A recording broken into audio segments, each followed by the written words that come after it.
Assalamualaikum warahmatullahi wabarakatuh. Ketemu dengan saya Devi Juliani, guru bidang studi sejarah di SMA Islam An-Nizam Medan. Hai, apa kabarnya nih? Semoga sehat selalu dan masih tetap semangat ya belajar dari rumahnya.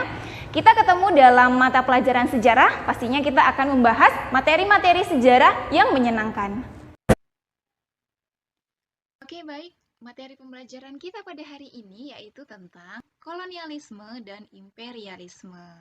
Nah, ini adalah pertemuan pertama kita dalam mata pelajaran Sejarah Indonesia di kelas 11. Oke, sebelum kita memulai pembelajaran pada hari ini, ada baiknya kita lafazkan basmalah terlebih dahulu. Bismillahirrohmanirrohim. Semoga pembelajaran hari ini lancar dan dimudahkan tentunya. Oke, langsung saja ya, kita kembali kepada materi pembelajaran kita. Kolonialisme dan imperialisme. Baik, ini adalah bab pertama dalam sejarah Indonesia di kelas 11, ya kan? Nah, jadi ketika kita berbicara tentang kolonialisme dan imperialisme, Bu, itu kan periodenya udah jauh banget. Bahkan sejak 1400-an ya, kolonialisme dan imperialisme terjadi di Indonesia. Lalu muncul pertanyaan, mengapa penting hal ini kita kaji atau kita pelajari, Bu? Kan kita hidupnya udah di zaman sekarang nih, buat apa lagi dipelajarin? Oke. Nah, mempelajari sejarah perkembangan kolonialisme dan imperialisme di Indonesia akan memberikan penyadaran dan memberikan pelajaran sekaligus peringatan untuk kita. Mengapa sampai kita dijajah? Mengapa kita sampai dijajah? Kemudian, mengapa penjajahan berlangsung sangat lama? Apa ada yang salah dengan bangsa kita? Ya, jadi jawaban dari pertanyaan-pertanyaan itu akan memberikan pelajaran dan inspirasi bagaimana kita mengelola negara dan pemerintah Indonesia dengan kedaulatan dan kemandirian yang utuh sebagai bangsa yang merdeka pastinya. Oke? Nah, kalau kita berbicara tentang kolonialisme dan imperialisme di Indonesia, ya, memang tidak terlepas dari yang namanya ini dia, ada gold, glory, dan gospel. Jadi ini adalah peta konsep pembelajaran kita pada hari pertama ini, ya.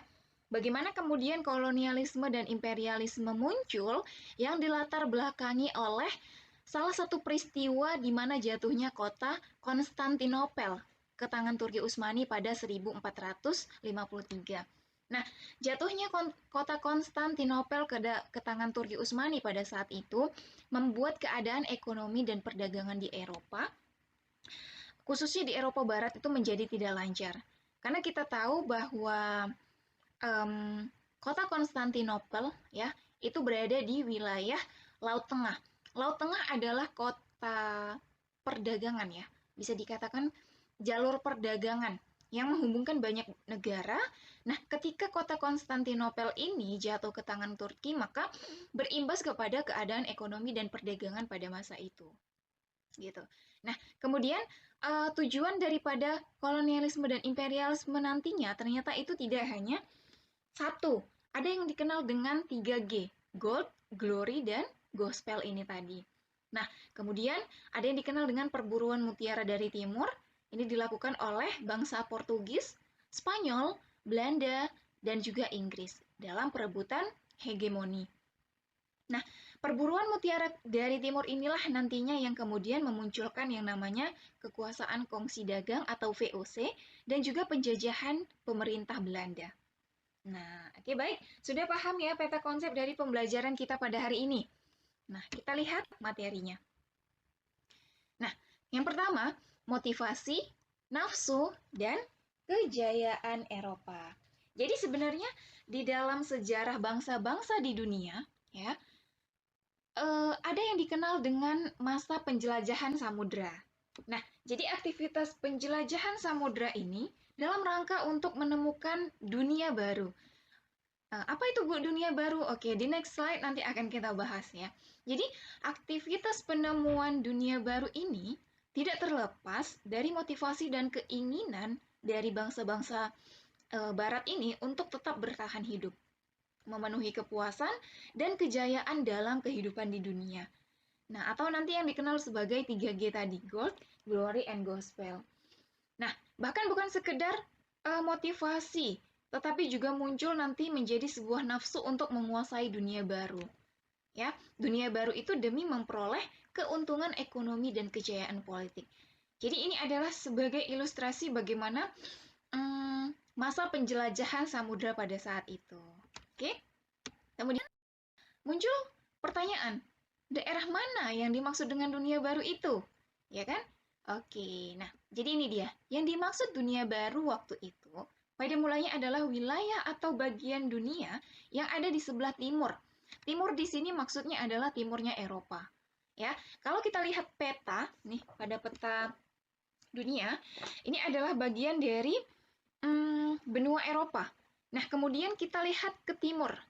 Ya, timur ini sebelah sini, ke sini. Kalau sini barat, kemudian ini utara, ini selatan. Berarti ke timurnya. Nah, timurnya itu termasuklah wilayah Asia, terus kemudian nanti kita masuk nih wilayah Nusantara. Kita termasuk ke dalam wilayah timur. Ya. Oke. Nah, wilayah itu sebagai penghasil bahan-bahan, maksudnya itu di sini adalah wilayah timur tadi, sebagai penghasil bahan-bahan yang sangat diperlukan dan digemari oleh bangsa-bangsa Eropa. Bahan-bahan yang dimaksud itu adalah rempah-rempah seperti cengkeh, kemudian lada, ada juga pala. Nah, lalu muncul pertanyaan lagi nih, Bu. Mengapa orang-orang Eropa sangat memerlukan rempah-rempah tadi? Untuk apa nih sama mereka? Gitu ya kan? Emang di negaranya nggak ada nih rempah-rempah yang tumbuh seperti itu. Nah, jadi jawabannya adalah orang-orang Eropa berusaha sekuat tenaga untuk menemukan daerah penghasil rempah-rempah. Ya, jadi rempah-rempah ini banyak tumbuh ataupun banyak dibudidayakan itu di wilayah timur, karena memang letaknya yang strategis, kemudian cuaca yang bagus, seperti itu, tanah yang subur, itulah yang menjadikan kenapa rempah-rempah sangat tumbuh subur, salah satunya di wilayah Nusantara. Nah, rempah-rempah ini menjadi komoditas perdagangan yang sangat laris di Eropa. Rempah-rempah ini sangat diperlukan untuk bumbu masak dan bahan minuman yang dapat menghangatkan badan. Ya, kita tahu kalau cuaca musim di negara-negara barat atau khususnya di negara Eropa itu kan ada musim dingin ya. Berbeda dengan kita yang di sini hanya 2 musim. Nah, di sana ada 4 musim gitu. Jadi sangat dibutuhkan ketika musim dingin datang untuk sebagai bahan minuman yang dapat menghangatkan badan. Nah, hal ini sangat cocok untuk orang-orang Eropa yang memang tinggal di daerah dingin tadi. Seperti itu. Oke ya? Nah, kemudian muncul lagi nih pertanyaan, dari mana asal rempah-rempah itu? Oke, daerah yang menghasilkan rempah-rempah itu tidak lain adalah Kepulauan Nusantara. Orang-orang Eropa menyebut daerah itu dengan nama Hindia. Nah, jadi nanti ada nih sejarahnya kenapa kemudian orang-orang Eropa menyebut wilayah Nusantara atau Indonesia yang saat ini kita kenal itu sebagai namanya dulu itu adalah Hindia. Nah, tapi kita tidak bahas di sini, ini beda kajiannya. Oke ya. Nah, bagaikan memburu mutiara dari timur. Orang-orang Eropa berusaha datang ke Kepulauan Nusantara untuk mendapatkan rempah-rempah. Kenapa mereka berusaha untuk datang ke Nusantara? Karena memang yang pertama, rempah-rempahnya itu sangat bagus kualitasnya. Kemudian mereka bisa mendapatkan dengan harga yang cukup murah, gitu. Oke? Next. Nah, jadi sebenarnya juga ya, sejarah umat manusia itu sudah lama mengglobal. Jadi peristiwa sejarah di suatu tempat itu sangat mungkin terpengaruh atau menjadi dampak dari peristiwa lain yang terjadi di tempat yang cukup jauh. Nah, perkembangan ini sudah sangat nyata seiring dengan semakin ramainya perdagangan melalui jalur sutra. Ada yang disebut dengan jalur sutra. Nah, tahukah kamu yang disebut atau yang dimaksud dengan jalur sutra itu? Oke. Ada mungkin yang pernah dengar jalur sutra itu apa? Nah, baik.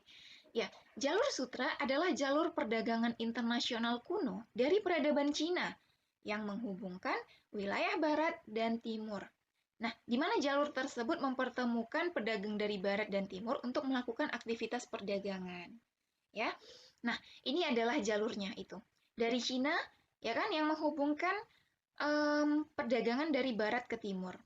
Nah, ini garis merah, kemudian garis biru ini adalah jalur perdagangan. Jalur sutra ini dihubungkan oleh pedagang, kemudian pengelana, biarawan, prajurit, dan juga orang-orang yang nomaden dengan menggunakan karawan dan kapal laut. Jadi jalur tersebut menghubungkan Chang'a, Cina, dengan Antioquia, Suriah, serta beberapa tempat lainnya. Nah, pengaruh jalur tersebut terbawa hingga ke Korea dan Jepang. Nah, makanya jalur ini menjadi tonggak awal bertemunya peradaban-peradaban maju yang hidup pada zaman tersebut. Jadi memang jalur perdagangan yang terjadi pada masa itu masih jalur yang memang melalui laut, gitu ya, melalui laut. Oke, next. Nah, ini dia. Kehidupan global semakin berkembang dengan maraknya penjelajahan samudra oleh orang-orang Eropa ke dunia timur. Nah, begitu juga peristiwa kedatangan bangsa Eropa ke Indonesia telah ikut meningkatkan kehidupan global. Nah, misalnya seperti peristiwa jatuhnya Konstantinopel di kawasan Laut Tengah pada tahun 1453. Ya, maksud daripada peristiwa kedatangan bangsa Eropa ke Indonesia ini telah meningkatkan kehidupan global tadi, peristiwa ini sebenarnya dilatar belakangi oleh salah satu peristiwa yang jauh dari Indonesia. Seperti ini, jatuhnya Konstantinopel di kawasan Laut Tengah pada 1453. Ini adalah ilustrasinya. Gitu ya. Nah, serangkaian penemuan di bidang teknologi ini juga menjadi faktor penting untuk melakukan pelayaran bagi bangsa-bangsa barat menuju tanah Hindia atau Kepulauan Nusantara. Sementara, semangat dan dorongan untuk melanjutkan perang salib disebut-sebut juga mendorong kedatangan bangsa barat ke Indonesia. Jadi banyak sebenarnya faktor kedatangan bangsa barat ke Indonesia, ya. Salah satunya itu seperti karena terjadinya peristiwa yang jauh dari Indonesia, jatuhnya Konstantinopel ke tangan Turki Utsmani 1453. Kemudian penemuan di bidang teknologi, ya, itu faktor penting dalam melakukan pelayaran, lalu untuk tetap melanjutkan perang salib. Oke, next. Nah, 2. Petualangan, penjelajahan, dan perebutan hegemoni. Jadi kita tahu bertahun-tahun lamanya, Laut Tengah ini menjadi pusat perdagangan internasional. Nah, seperti yang sudah kita singgung di awal tadi ya. Pusat perdagangan internasional antara siapa? Antara para pedagang dari Barat atau Eropa dan Timur. Nah, dari Barat ini maksudnya adalah orang-orang Eropa dan juga orang-orang di Timur. Salah satu kota pusat perdagangan itu yang terkenal adalah Konstantinopel. Para pedagang dari Barat atau orang-orang Eropa itu mendapatkan rempah-rempah lebih mudah, pastinya dengan harga yang lebih murah. Nah, namun setelah jatuhnya Konstantinopel tahun 1453 ke tangan Turki Utsmani, akses bangsa-bangsa Eropa untuk mendapatkan rempah-rempah yang lebih murah tadi di kawasan Laut Tengah menjadi tertutup. Harga rempah-rempah di pasar Eropa melambung sangat tinggi. Oleh karena itu, mereka berusaha nih mencari dan menemukan daerah-daerah penghasil rempah-rempah ke timur. Ini salah satu faktor terbesar terjadinya petualangan, penjelajahan, dan juga perebutan hegemoni. Oke.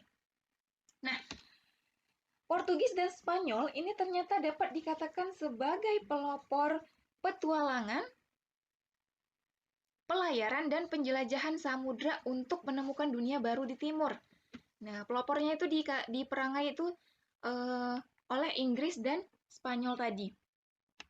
Portugis juga menjadi pembuka jalan menemukan Kepulauan Nusantara sebagai daerah penghasil rempah-rempah. Ya, pertamanya itu adalah Portugis sebagai pembuka jalan, kemudian disusullah oleh Spanyol, kemudian disusul oleh Belanda, Inggris, dan negara-negara Barat lainnya. Nah, di mana tujuan kedatangan mereka ke wilayah timur itu tidak semata-mata mencari keuntungan melalui perdagangan rempah-rempah, tetapi ada tujuan yang lebih luas. Oke, kita akan lihat tujuan yang lebih luas itu apa. Jadi tujuan yang lebih luas daripada terjadinya petualangan, pelayaran, dan penjelajahan samudra oleh bangsa Eropa, sedikitnya itu ada 3. Ya, yang dikenal dengan 3G, Gold, Glory, and Gospel. Nah, Kita tahu gold. Nah, ini adalah bisa dikatakan sebagai memburu kekayaan dan keuntungan dengan mencari dan mengumpulkan emas, perak, kemudian bahan tambang lainnya, serta bahan-bahan lain yang sangat berharga. Nah, ini tujuan yang pertama, tujuan dari gold. Kemudian yang kedua, glory. Nah, glory ini bisa diartikan sebagai memburu kejayaan, superioritas, dan kekuasaan. Nah, dalam kaitan ini, mereka saling bersaing dan ingin berkuasa di dunia baru yang ditemukannya. Nah, ini glory. Kekuasaan, kejayaan. Kalau gold tadi tuh lebih kepada kekayaan. Ya kan, kenapa kemudian dikatakan gold? Gold itu kan emas ya, kekayaan, keuntungan, seperti itu. And the last, yang ketiga, itu adalah gospel. Jadi gospel ini bisa diartikan sebagai menjalankan tugas suci untuk menyebarkan agama. Nah, pada mulanya, orang-orang Eropa ini ingin mencari dan bertemu dengan Prester John, yang mereka yakini sebagai raja Kristen yang berkuasa di timur pada masa itu. Nah, jadi sebenarnya mengenai ketiga jenis tujuan ini, gold, glory, dan juga gospel, ini sebenarnya lebih dimiliki dan digelorakan oleh Portugis dan Spanyol, di mana kedua negara itu adalah negara-negara awal ya yang mendudukkan atau memijakan kakinya ke Kepulauan Nusantara. Seperti itu. Oke, baik. Ini adalah materi singkat kita pada hari ini. Ya, kita tadi sudah membahas bagaimana kemudian awal mula kolonialisme dan imperialisme di Indonesia. Ya, kita sudah bahas motivasi, nafsu, dan kejayaan Eropa, kemudian petualangan, penjelajahan, dan perebutan hegemoni. Oke, kita akhiri pembelajaran kita pada hari ini dengan melafazkan hamdalah. Alhamdulillahirabbil alamin. Semoga pembelajaran hari ini dimudahkan, materinya bermanfaat, dan kalian paham atas apa yang saya sampaikan. Baik. Sampai jumpa di pembelajaran selanjutnya. Saya tutup.